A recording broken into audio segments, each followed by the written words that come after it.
Hey Oz, how you doing? I'm good. How are you, Scott? Pretty good. All right, let's get right into the interview. First question, what's your coaching history? I've been coaching since actually I was about 17 years old. I started coaching youth kids for the Morton Park District, and that led me to travel soccer. So then I started doing travel soccer when I was like 19 years old for a younger team. Did that for about 5 or 6 years, and I was asked to if I wanted to coach a local high school team from that, and I did. I coached Beacon High School for about 5 years until I was about 29 years old. When that happened, I was asked to start coaching at Illinois Central College. They started a new men's program, and with that, they were looking for coaches, and I was asked to apply. So I did, and I was that coach. I coached there for 22 years until most recently. I just accepted the position at Illinois Wesleyan University for the head coach for the women's program. All right. And coming in as the new head coach, how do you view the players? Do you do research on them prior, or you kind of come in with a clean slate? Actually, I like to come in with a clean slate, give everyone a fresh start. I try not to judge them on the past.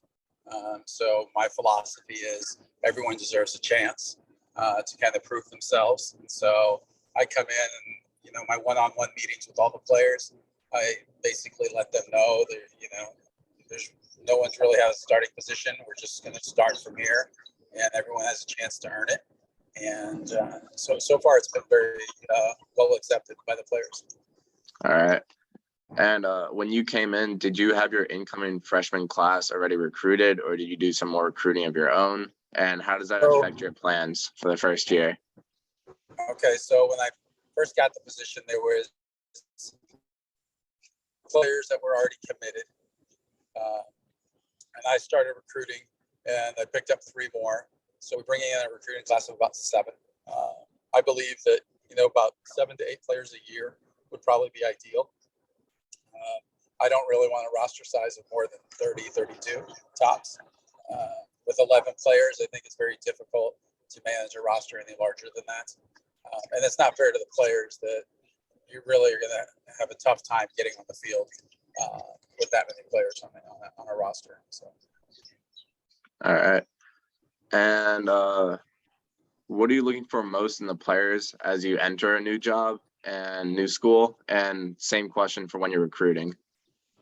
So I look for players that are team oriented, that they're not selfish. I like them to be technical because I play a possession style. I like to keep the ball, knock it around. I am not a fan of kicking it long into the corners and chase it. You don't really need soccer players there. You need athletes for that style.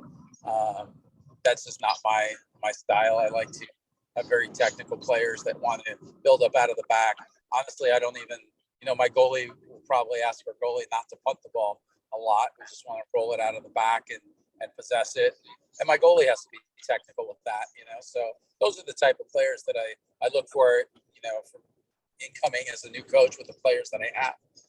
And then with my recruits, it's the same. It's I always look for their attitude during matches if I go recruit them, whether it's a foul that they don't agree with, or their overall behavior, whether they're winning or losing, and even their demeanor when they come off the field if they're subbed out. I think that's important because I think someone's character is just as important as their ability. So I'm not trying to recruit assholes. So I need players that want to be on the team, the team's success. They're not worried about their own success. They're more worried about the team's success. And with players, sometimes that's a player that comes off the bench that maybe they're given 10 or 15 minutes a half, but they come in and give, maximum effort. And then it's that body language, how they react to each other. I want my players to love each other, care about each other. I think if you have that philosophy, you'll be very successful. Yeah. And what would your advice be for any college athletes who are going through a coaching change? I would say keep an open mind.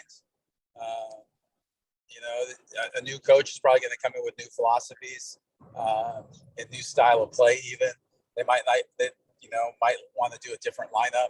For me, for example, I want to play a 4-1-4-1 because I want to control the midfield. And so, with controlling the midfield, you control possession. If you control possession, the other team can't score. So that's my philosophy. And so I think for players, they need to understand that they might have to adapt, and coaches have to adapt too. I mean, sometimes as a coach, you might not have the players when you first come into a new program to play exactly the style that you want. So I think there's give and take on both sides of that. I think a coach has to have an open mind, and a player has to have an open mind.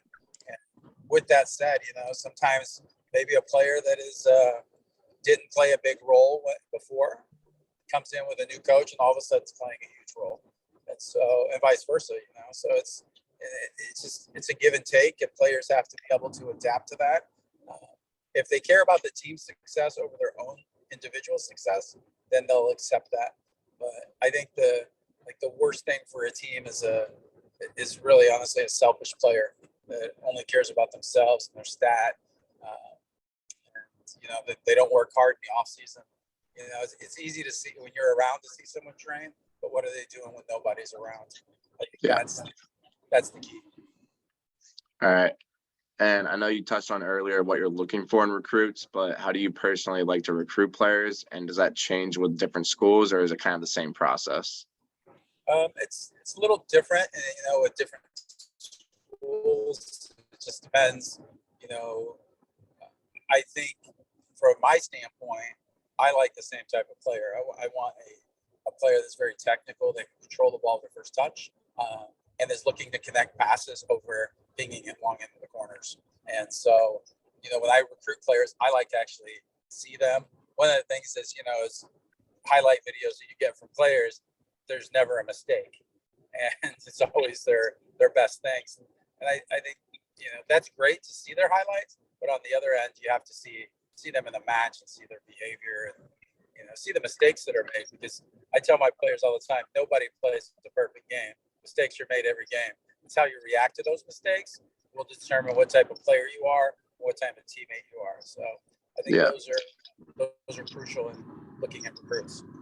All right. And a follow-up to that is, so when recruiting, do you need to see a player play in person, or would you ever be able to give an offer to a player just off your online connection with them?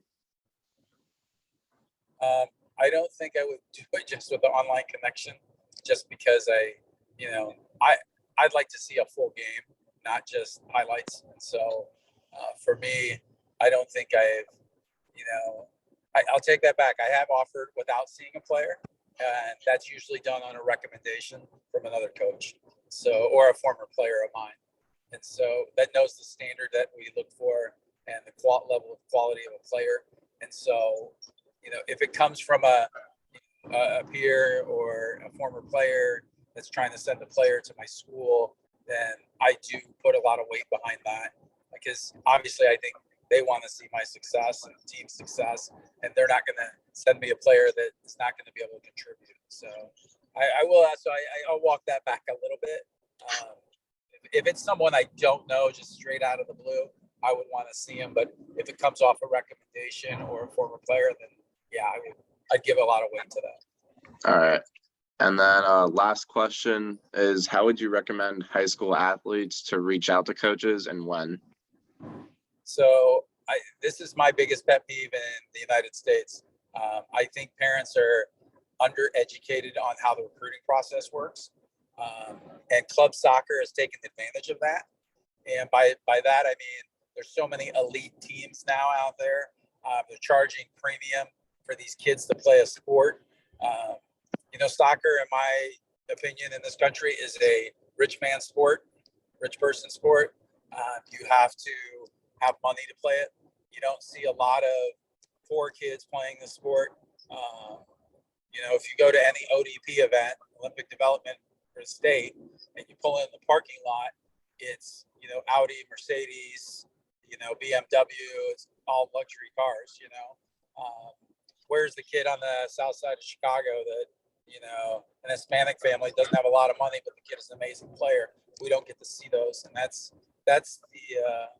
I think the downside of this pay-to-play system in this country, and parents not knowing how the recruiting process works. My advice to parents is save your money. Don't do the big elite teams and travel all over the United States, because you're spending thousands of dollars, and focus on what I call college ID days. Go get in front of a coach, have someone recommend you. When someone recommends a player to me, another coach, I look at that player a lot more than I would just someone just showing up at a college ID session. So I think the lack of education of how the recruiting process works is the number one downfall to youth soccer in this country, and how kids are getting recruited or not getting recruited. They think because they're on an elite team, they're going to go D1. It's just, everyone's got to call it D1 on the brain. And sadly, a lot of players that I've seen in the past, they go to D1 and the first 2 years don't play 1 minute. Sometimes the first 2 years, and their senior year, they finally get to play. And I would say less than 5 to 10% of incoming freshmen at most colleges play significant minutes. And I don't think people understand. You're coming out of high school, you're just becoming a man, and you're competing against sometimes 22, 23-year-old men. And there's a difference. Same thing on the women's side. You're competing against women that have already developed, they're physically stronger. They've been in an environment where they're in the weight program, speed, strength, and conditioning. And you're never going to get that in a club environment or a high school environment. So I think a lot of kids are just not prepared for that jump. And that's with that, and the combination of parents not knowing how the recruiting process works, I think it puts players in bad situations, in bad schools, not bad schools, but bad situations at a good school where they can't really contribute because they're not prepared for that level. Even though maybe their elite coaches or their club coaches have told them, oh, you're so good, you're this, and you walk into a situation and, there's 5, 6 guys ahead of you in that position. So then you're really stuck. Do you transfer? Do you stay? Do you like the school? I've always told my players, find the school that you would go to, whether you're playing the sport or not playing the sport. Because I think that's important. Because, if you're in an area where, say, you don't like cold weather, but you took a school because they wanted you, and then you're not playing anymore, you're going to be miserable. I think that happens to a lot of players. All right. Perfect. I appreciate your time. You're welcome, and good luck with it, okay?